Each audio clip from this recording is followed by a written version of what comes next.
Facebook और YouTube पर सुन रहे हो और जितने इस छत्तीसगढ़ की पावन धरा पर बैठकर सुन रहे हो, बहुत सावधानी से सुनना।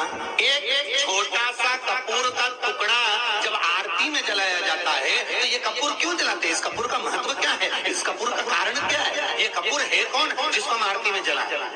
क्या जरूरत इस कपूर को आरती में जलाने की? क्या जरूरत इसको यज्ञशाला में जलाने की? क्या जरूरत है इस कपूर को पूजन में जलाने की? स्वयं गुरु बाबा कहते हैं, यदि कोई आरती में, पूजन में, घर में एक कपूर का टुकड़ा आरती के बाद में जब समर्पित करेगा तो उसको अश्वमेध यज्ञ का पुण्य प्राप्त हो जाएगा। अश्वमेध यज्ञ के पुण्य को पाने के लिए कपूर का टुकड़ा आज भी आरती में जलाया जाएगा। एक कपूर का टुकड़ा सुख का, इसीलिए हमारे यहाँ शास्त्र कहता है महाराज, जब आपको घर में अगर ऐसा लगने लगे कि 15 दिन से बहुत बेचैनी है, बहुत दुख तकलीफ लग रही है, कोई ना कोई बीमार पड़ रहा है, कुछ ना कुछ तकलीफें लग रही है, तो एक पीपल का पत्ता ले लो, उसके ऊपर एक कपूर का टुकड़ा ले लो, सारे घर में घुमाकर उसको दरवाजे के बीच मध्य में जलाकर रख दीजिए। थोड़ी सी देर 20 से 25 मिनट के अंदर मकान में एनर्जी वापिस आ जाएगी, उस भवन में एनर्जी वापिस प्राप्त हो जाएगी। 20 से 25 मिनट के अंदर एनर्जी वापिस। लग रहा है कि यहाँ नेगेटिव है तो उसको पॉजिटिव बनाया जा सकता है। रात को 12 बजे शंकर जी के मंदिर में शिवलिंग पर चढ़ी हुई बेलपत्री को उठाकर शंकर मंदिर का शिखर देखकर चबा चबा कर खा लीजिए। आपके पांव के घुटने बदलने की जरूरत नहीं पड़ेगी, ऑपरेशन की जरूरत नहीं पड़ेगी, ग्रीस वापिस बढ़ जाएगा और ये तुम लोग जो कुर्सी पे बैठते हो वापिस नीचे बैठना चालू कर दो, जरूरत ही नहीं पड़ेगी। घुटने के दर्द और कमर के दर्द के लिए सबसे अच्छी एक मंत्र में तुम्हें देता हूँ, दुनिया के लोग उसे संजीवनी मंत्र कहेंगे। ये वो मंत्र रहेगा जिस मंत्र का जाप तुम किसी मरे हुए व्यक्ति पर भी करोगे तो वो जीवित होकर बैठ जाएगा। संजीवनी मंत्र भगवान शंकर ने शुक्र को प्रदान कर दिया।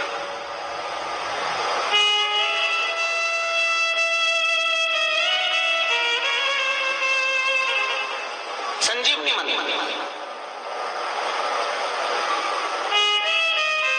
और संजीवनी मंत्र जब भगवान शंकर ने शुक्र को दिया और शुक्र ने उस मंत्र का स्मरण करना प्रारंभ करा तो शुक्र के पास में तो आनंद की अनुभूति हो गई बिना मांगे।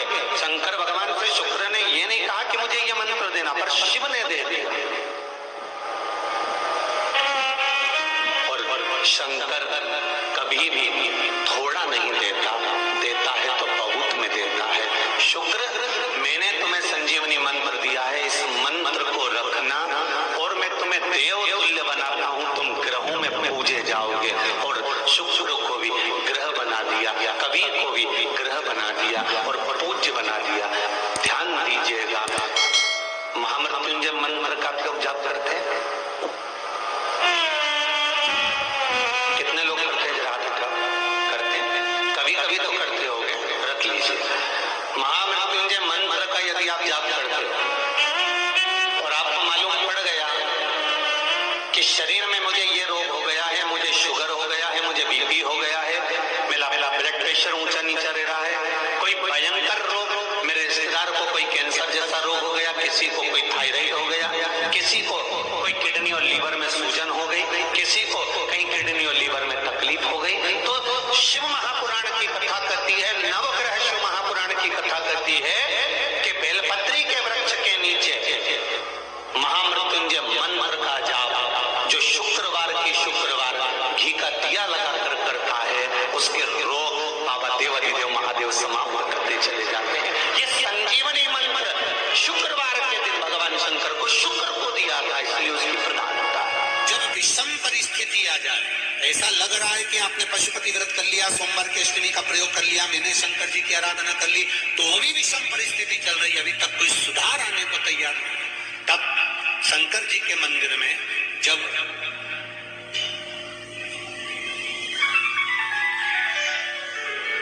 बेलपत्र चढ़ाने के लिए आप जाएं, तब प्रयास करिएगा कि बेलपत्र को, अशोक सुंदरी का स्थान सबको मालूम है ना? बोलो, जम के बोलो जरा, मालूम है सबको?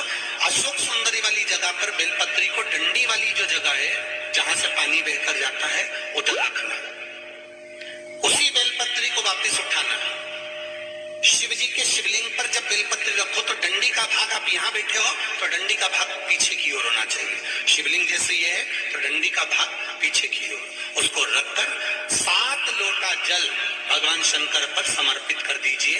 अपने भाव को रखते हुए, अगर विषम परिस्थिति चल रही है, आपने पशुपति व्रत कर लिया, सोमवार की अष्टमी का कर लिया, उसके बाद भी कार्य नहीं हो रहा, अटक रहा है, किसी कारणवश कोई फाइल मोटी है, थोड़ा समय लग रहा है, तो 7 लोटा जल का प्रयोग करें।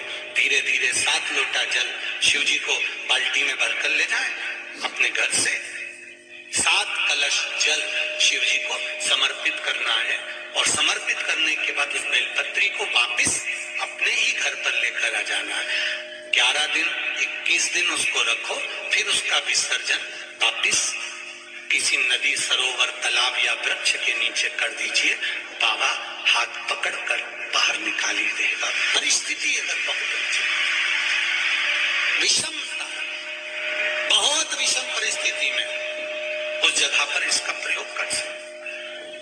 शंकर भगवान को रिझाना, बेलपत्र का प्रयोग भगवान शिव को रिझाने का जो आनंद है, शिव को जो मनाने का आनंद है, वो एक स्वरूप ही अलग है, उसका एक स्वरूप आनंद। शनिवार के दिन जो पीपल के वृक्ष में सरसों के तेल का दीप लगाता है, उसको शनि कभी परेशान नहीं करता। एक बात हमेशा ध्यान रखिएगा, मान लो अगर